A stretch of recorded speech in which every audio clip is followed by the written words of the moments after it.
So I met Tiki Barber at a signing last year.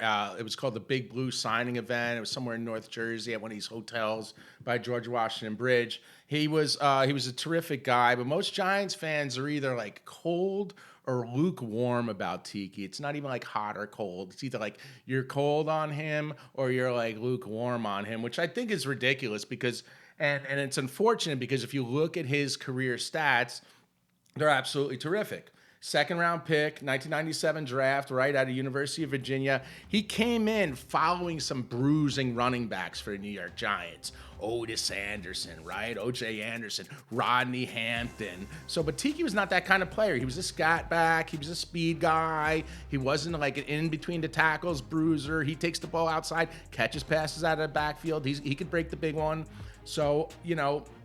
And his stats, speak for himself. I mean, it took a little while, but in the 2004 season finale, you start looking at these stats over these last 3 years of Tiki's career. And in the 2004 season finale, Tiki Barber broke Rodney Hampton's Giants all-time rushing record. He became the Giants' all-time leading rusher, and Joe Morris's single-season rushing record. He did that in the same game in the finale against the Cowboys. Now, the following year, he rushes for 1,860 yards. That's a big number. 1,860 yards is a big number. That's second in the league to Sean Alexander and a career high for Tiki. 2,390 all-purpose yards. Right? With 203 rushing yards against Oakland Raiders in the finale. He had a 95-yard touchdown run, which also set a Giants team record for the longest touchdown run in their franchise history. Next year, 2006, a huge year. 1,662 yards, 5 touchdowns, and then he retires. He abruptly retires. And he declined a reported 2-year, $50 million contract.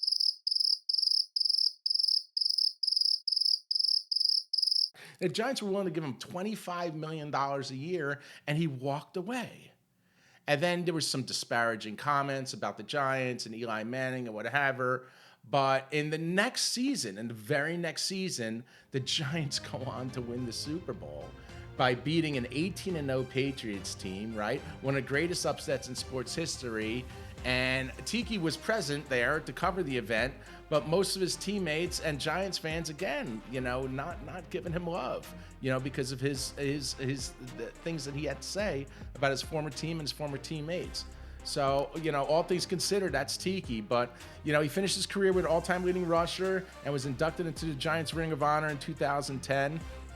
But getting back to meeting him at the Big Blue event, I walk up, I have the debut ticket. For Tiki, and I slide it over to him. There's this big, kind of imposing guy who wears number 80 in uniform on the ticket. And Tiki's like, "Who is that?" I was like, "You've never seen one of these tickets before?" And he said, "No." And then I said, "It's just a generic, Giants player."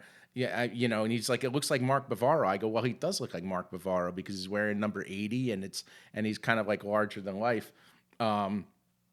So he said, "Wow, this is crazy." He goes, the thing I remember most about this is that Princess Diana died the night before.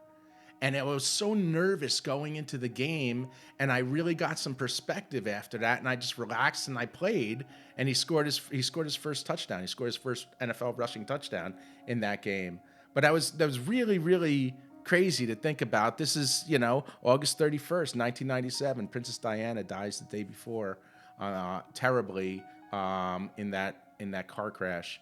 So that was a story that Tiki Barber had to tell about what he remembered most about his NFL debut, which is tragic events from the night before.